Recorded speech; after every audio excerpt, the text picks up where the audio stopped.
Sir ಶನಿವಾರ ಬೆಳಿಗ್ಗೆ 9 ಗಂಟೆಗೆ ಮನೆ ಬಿಟ್ಟು ಹೋದರು. ಸ್ಕೂಲ್ಗೆ ಹೋದಾದ್ಮೇಲೆ ಗಾಡೀಲಿ ಹೋಗಿದ್ರು. ಅಲ್ಲಿ ನಾವು ಸ್ಕೂಲಲ್ಲಿ ವಿಚಾರಿಸಿದಾಗ 12 ಗಂಟೆ 6 ನಿಮಿಷಕ್ಕೆ ಅವ್ರು ಹೊರಗಡೆ ಬಂದಿದ್ದರು. ಆಮೇಲೆ ಎಲ್ಲೋದ್ರು ಅಂತ ಹುಡುಕ್ಬೇಕಾದ್ರೆ ನಮಗೆ ಫೋನ್ ಮಾಡಿದೆ, 1:15ಗೆ ಸ್ವಿಚ್ ಆಫ್ ಆಗಿದ್ದು ಮೊಬೈಲು.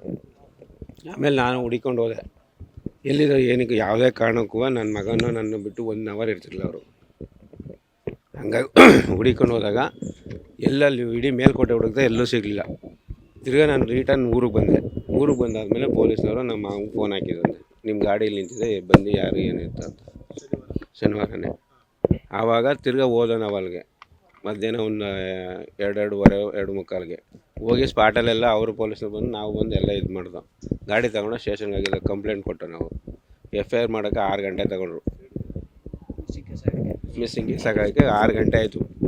ಅದನ್ನು ನೈಟ್ FIR ಕಾಫಿ ನಮಗೆ ಕೊಡಲಿಲ್ಲ. ರಾತ್ರಿ 12 ಗಂಟೆ ಗಂಟು ಅಲ್ಲೇ ಇದ್ದೆವು ನಾವು. ತಿರ್ಗಾ ಮಾರನೆಗೆ ಬಂದು ಇದು ಮೊಬೈಲ್ ನಂಬರ್ ತೆಗಿಸೋಕೆ ಅಂತ ಟ್ರೇಸಿಂಗ್ ಹಾಕಬೇಕು ಅಂದ್ಬಿಟ್ಟು ಅವತ್ತು ಬೆಳಿಗ್ಗೆನೇ ಹಾಕಿಸ್ತೀವಿ ಅಂತ ಹಾಕ್ಸಿದ್ರು. ಅದು ಫುಲ್ ಡೇ ಮಾರನೆಗೂ 12 ಗಂಟೆ ಕೊಡ್ತೀನಿ ಅಂದ್ರೆ 3 ಗಂಟೆ ಆದರೂ ಕೊಡಲಿಲ್ಲ. ನಿರ್ಲಕ್ಷ್ಯ ಸರ್, ಅಯ್ಯಪ್ಪ ಭಾರಿ ನಿರ್ಲಕ್ಷ್ಯ. ಕೇಳಿದ್ರೆ ಏನೋ ಒಂಥರ ಎಲ್ಲೋ ಇರಬೇಕು, ಎಲ್ಲೋ ಹೋಗಿರ್ಬೋದು, ವೆಯ್ಟ್ ಮಾಡಿ, ಯಾರು ಇದು ಅನುಮಾನ ಇದ್ರೆ ಹೇಳಿ ವಿಚಾರಿಸೋಣ. ನಮಗೆ ಅನುಮಾನ, ಆ ಹುಡುಗ ಮೇಲೆ ಅನುಮಾನ ಬರೋಕ್ಕೆ ಚಾನ್ಸಸ್. ಅಕ್ಕ ನಮ್ಮ ಅಕ್ಕ ಅಂತ ಮಾತಾಡಿಸ್ತಿದ್ದ.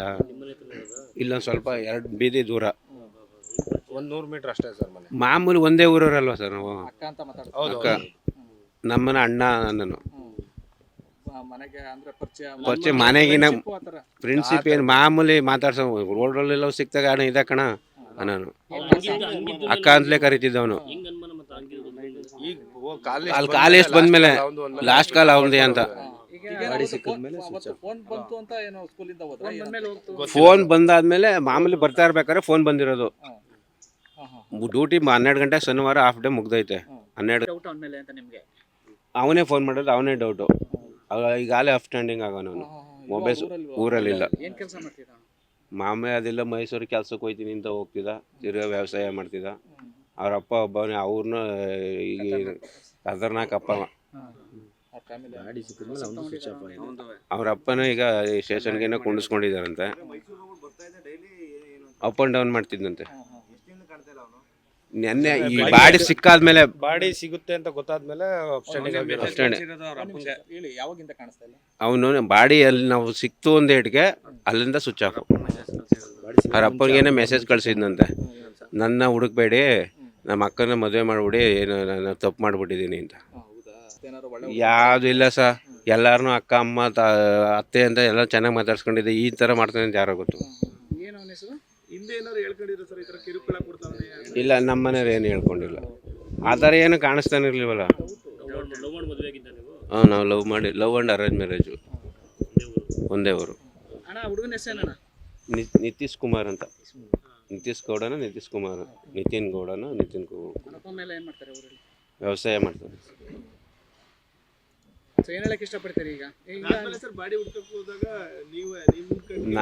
ನಾವೇ ಹೋಗಿ ನಮ್ಮ ಸಡಕ ಅವ್ರು ಬಂದಿಲ್ಲ. ಆಮೇಲೆ ಪೊಲೀಸ್ನವ್ರಿಗೆ ಫೋನ್ ಹಾಕಿ ಅದು ಬರೋಕೆ 25 ನಿಮಿಷ ಆಯ್ತು. ಅವರು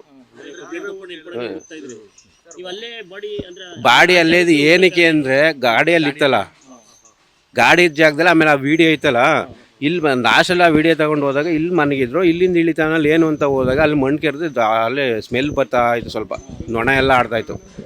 ಆವಾಗ ಡೌಟ್ ಬಂದು ಕೈಲಿ ಕೆರೆದೋದಕ್ಕೆ ಅಲ್ಲಿ ಬಟ್ಟೆ ಕಾಣಿಸ್ತು. ಆರಾಮಾಗಿದೆ ಸರ್. 1 ಅವರ್ ಬಿಟ್ಟು ನಾವು ಇರ್ತಿಲ್ಲ. ನನ್ನ ಮಗ ಚಿಕ್ಕವನು, ಇನ್ನೂ 7 ವರ್ಷ. 13ನೇ ತಾರೀಕು ಬರ್ತಡೆ ಒಂದು. ಅದನ್ನು ಆಂಜನೇಯ ಸ್ವಾಮಿಯಲ್ಲಿ ಇದು ಮಾಡಬೇಕು, 1,000 ಕೊಟ್ಟು ಬುಕ್ ಮಾಡಿದ್ದೀವಿ. ಅಭಿಷೇಕ ಮಾಡಿಸಿ ಊಟ ಹಾಕ್ಸೋಣ ಅಂತ.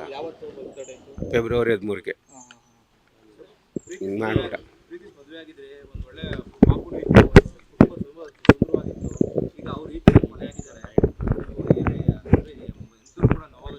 ಅವ್ನು ಬಿಡಬಾರ್ದು ಸ್ವಾಮಿ. ಅವ್ನಿಗಿಲ್ಲ ಜೀವಾದಿ ಶಿಕ್ಷೆ ಕೊಡಬೇಕು, ಇಲ್ಲ ನಮಗೆ ಬಿಟ್ರೆ ನಾವೇನಾರ ಮಾಡ್ತೀವಿ.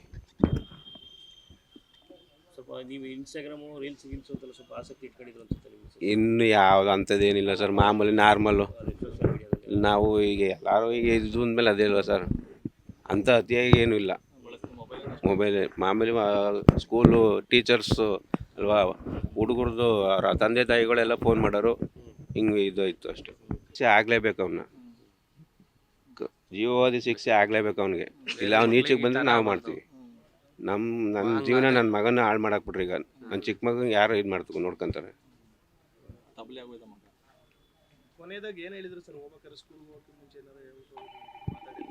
ಮಾಮೂಲಿ ನಮ್ಮ ಹುಡುಗನ ಸ್ಕೂಲ್ ಕಳಿಸ್ಬಿಟ್ಟು ನಾನು ಗಾಡಿ ತಗೊಂಡು ಹೋಗ್ತೀನಿ ಕಣ್ರಿ ಅಂದರು. ನಾನು ಆಯಿತು ನಾನು ಬಸ್ ಹಸ್ಸಕ್ಕೆ ಅಂತ ನಾನು ಸ್ಕೂಟ್ರ್ ಗದ್ದೆ ಕಡೆಗೆ ತಗೊಂಬಂದೆ. ನಮ್ಮ ಹುಡುಗನ ನಾನು ಡೈಲಿ ನಾನೇ ಬಸ್ ಹಸೋದು ಕರ್ಕೊಬಂದೆ. ವ್ಯಾನ್ ಬರುತ್ತೆ ಅಲ್ಲಿ ನಮ್ಮ ಸ್ಕೂಲು, ನಮ್ಮ ಊರು ಸ್ಕೂಲ್ ಮನೆ ಹತ್ರ.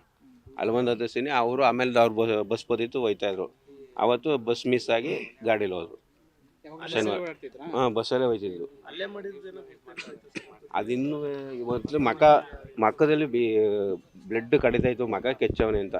ಇನ್ನೂ ಅದೆಲ್ಲ ಫುಲ್ಲು ಇದಾಗ್ಬಿಟ್ಟೆ. ಮಕನೇ ಕಾಣಲ್ಲ ಫುಲ್ಲು. ಒಂಥರ ರಕ್ತ ಸೋರ್ದು ತೊಟ್ಟ ಆಗಿರ್ಬೋದು. ಎಲ್ಲೆಲ್ಲಿ ಜಜ್ಜಿ ಮಕನೇ ಫೇಸೇ ಇಲ್ಲ ಅದು. ಅಕ್ಕ ಅಕ್ಕ ಅಂತಿದ್ದ ಅಂತೀರಿ, ಇಲ್ಲಿ ಕಣ್ಣು ಬ್ಲಡ್ ಹರಿತಾ ಇದೆ. ಅಕ್ಕ ಅಂತಿದ್ದ ಅಂತ ಹಂಗೆ ಮಾಡೋದು. ನಂಬಿಕೆ ದ್ರೋಹನೇ ಜಾಸ್ತಿ ಜನ ಈಗ ಯಾರ ಮೇಲೆ ನಂಬಿಕೆ ಇಡೋಕ್ಕಾಗುತ್ತೆ ಈಗ? ಒಂಥರ ಸೈಕೋ ಥರ ಆಗ್ಬಿಟ್ಟಿದೆ ಸರ್. ಅದು ಅವ್ರ ಅಪ್ಪಂದೇ ಬೆಂಬಲ ಅಂತ ನಮ್ಮ ಮನಸ್ಸಿಗೆ. ಒಬ್ಬನೇ ಮಗ ಏನು ಮಾಡಿದ್ರು ಬಿಡಿಸ್ಕೊಬತ್ತಾರೆ ನಮ್ಮಪ್ಪ ಅನ್ನೋದು ಇದು.